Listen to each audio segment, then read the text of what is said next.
Right, let's move into my panel.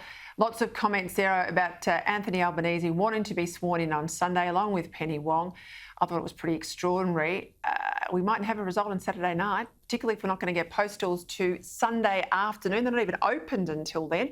We get pre-polls on Saturday night from 6 o'clock. But let's get my two journalists in to get their take on things. Campaign 2022 in the dying days now. Sky News Queensland editor Peta Credlin and Radio 2GB broadcaster Sky News host Chris Smith. Well, gentlemen, home stretch, welcome to the show.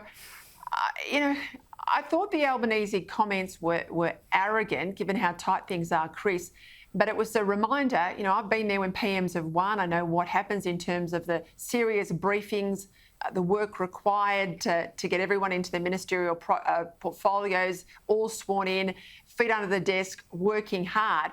The idea that he's going to take off to Japan on Tuesday and leave us Richard Marles in charge as acting Prime Minister. But worse than that, he doesn't even get to choose his cabinet. In come the factional warlords, faces most voters wouldn't even know. They'll carve up his cabinet.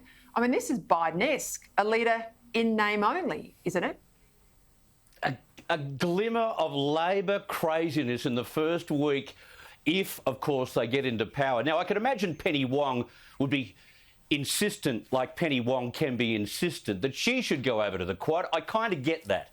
But to have Anthony Albanese in the stage of yeah, exactly. But in the stage of transitioning from a government to another government, probably, and he's not on the planet. Like, I know he's an economic dunce. We've proved that over the past 5.5 weeks. But this is like going to Hawaii on steroids, Peter. Like, seriously? The first week? And he has nothing to do at all with the factions. He can't tell the factions who he thinks should be deputy prime minister or should be the defence minister. Nothing at all. Gee, I don't get this at all. And that face today on the picture that was used that he posed for the Australian was incredibly arrogant. It was straight down the camera. It was, I'm the Prime Minister and I'm addressing the nation. And can I add, Peter, I've heard from two sources since the beginning of this election that he has installed a couple of overseas assignments as well. And I'm talking about Julia Gillard for Washington. Oh, that's very interesting. I know people have been promised things in campaigns past to shut them up. He's got Bill Shorten still nominally on his front bench. He won't like having Bill Shorten there. I suspect he'll be offered something as well.